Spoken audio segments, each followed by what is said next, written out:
It's happening right now, and the West is scrambling.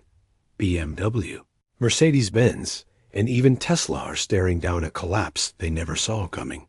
For decades, these brands defined luxury, performance, and global prestige. But that illusion just shattered. Because China's Huawei OS, the telecom giant, has detonated a luxury bombshell. The Maextro S800. This isn't just another electric vehicle. It's a technological thunderclap, ultra-luxurious, ultra-connected, and priced to destroy the business models of Western auto giants. It's not targeting the middle class. It's going straight for the elites. And it's doing it with a level of power, tech, and affordability that Germany, the US, and Japan simply can't match. This is the moment luxury flipped. And if you think this is just about cars, you're not paying attention. This is about economic sovereignty. It's about who controls the platforms that power tomorrow's cities. And it's about the future of Western industry itself. Let's break down how Huawei just blindsided the West with the Magstro S800 and why this may be the end of Western dominance in the auto world. Chapter 1. A new kind of threat in May 2025. Huawei and Chinese automaker JC unveiled the Maextro S800, a sleek, high-performance electric sedan priced between $98,000 and $142,000. Let's pause there. This is the high end of the EV market, a segment long ruled by names like Mercedes Maybach, BMW Alpina, and even Rolls-Royce. And yet, the Maextro is arriving at up to 75% less than the price of a Maybach S680, while offering even more power, better tech, and a faster charging experience. West wasn't prepared for this. Because until recently, Chinese automakers weren't seen as luxury players. Budget-friendly? Yes.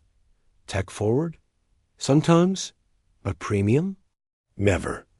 That perception is dead. In just the first 30 days after launch, the Magstro S800 racked up over 6,500 pre-orders. And that number is only growing. But this isn't just a hit product. It's a warning shot. Because if Huawei can beat the West at the luxury game, it can beat the West at anything. Chapter 2. Luxury reimagines. So what makes the Magstro S800 such a threat? Let's start with specs. 852 horsepower from a tri-motor powertrain, 702 km. Range on a single charge 5C fast charging. 10% to 80% in just 12 minutes. HarmonyOS, Huawei's proprietary operating system, seamlessly integrated across a triple display dash, phones, and smart homes. 43-speaker surround sound, a star ceiling, zero-gravity seats, and ultra-premium materials. This is a car designed not just to impress, but to humiliate its competitors. For comparison, the Mercedes Maybach S680 offers fewer features and less integration at 4 times the price. This is where the game changes. Price is no longer the trade-off. Huawei is delivering a better product for less, and that's a combination the West can't survive. Chapter 3. Cracks in the Western foundation. Western automakers are already reeling. In Q3 2024, BMW sales in China dropped 30%, Mercedes-Benz fell 10%, Tesla registrations across the EU plunged 45%, UI, and this isn't just bad luck. It's structural. Western carmakers depend on China. In fact, China accounts for up to a third of total global sales for brands like BMW and Audi. The profits from Chinese buyers fund everything from innovation and R&D to factory expansion. Those buyers are walking away. And they're not coming back. Why? Because Chinese EVs have closed the quality gap and then blown past it. BYD, NIO, Xiaomi, and now Huawei aren't just making cheaper cars, they're making better ones.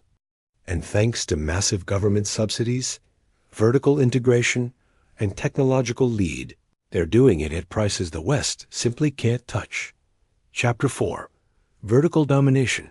This is the part Western automakers dread. The supply chain. Huawei and BYD don't just make cars.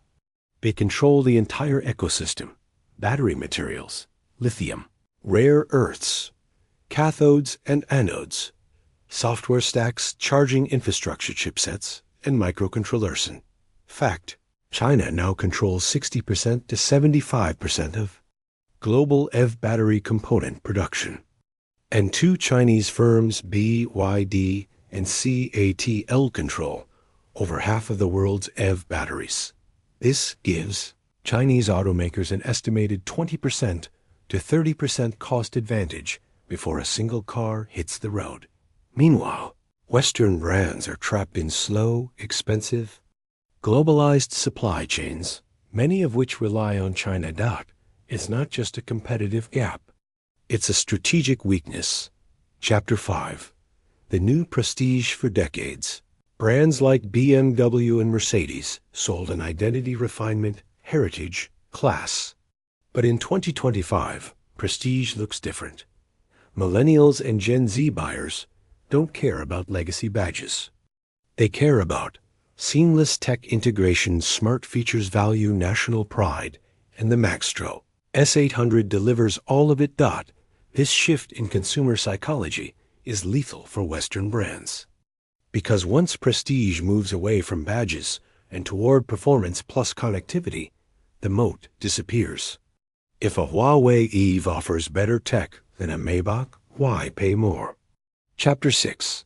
Going global. You might think Western automakers can retreat to their home markets. Think again.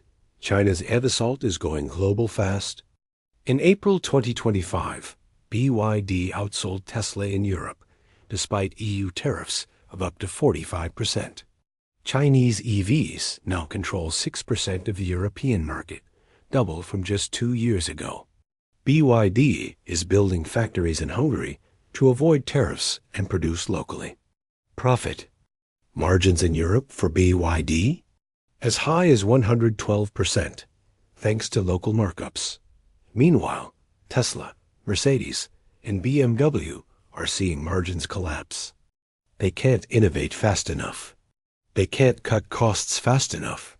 They can't compete. Chapter 7. It's bigger than cars. Let's step back. This isn't just about car sales. The Magstro S800 is part of a much larger playa, state-aligned campaign to dominate the infrastructure of the future. EVs are no longer just transportation. They are data platforms, smart grid connectors, urban mobility hubs, nodes in a wider digital ecosystem. China understands this. Huawei's HarmonyOS connects vehicles to homes, phones, public transport, even cloud services. Western automakers still struggling to update their infotainment systems. And here's the geopolitical kicker. As EVs become integrated into power grids and public fleets, whoever controls the ecosystem controls the future. China is embedding itself in the core architecture of tomorrow's cities, while the West is still debating tariffs. Chapter 8. The West's last stand. Western governments are trying to respond. The EU has imposed tariffs on Chinese EVs. The US is considering tighter controls on critical minerals. Biden, Trump, and Brussels all talk about reshoring the auto supply chain. But it's too little, too late. Vertical integration, battery dominance, and global expansion have already tilted the playing field.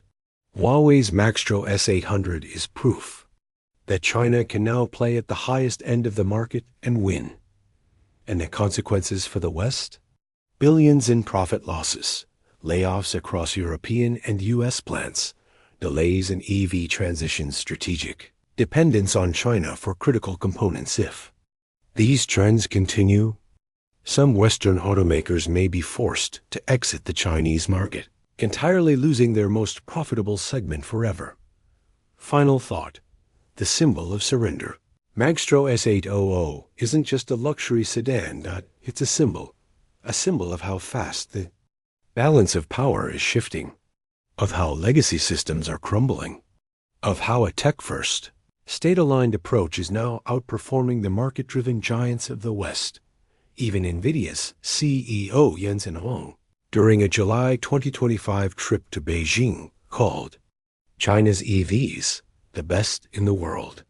When America's top tech minds are openly praising Chinese vehicles, you know the old world is gone dot. So here's the question. Can the West catch up? Or is this the beginning of the end for the luxury empires of Germany, America, and Japan? Let us know your thoughts in the comments.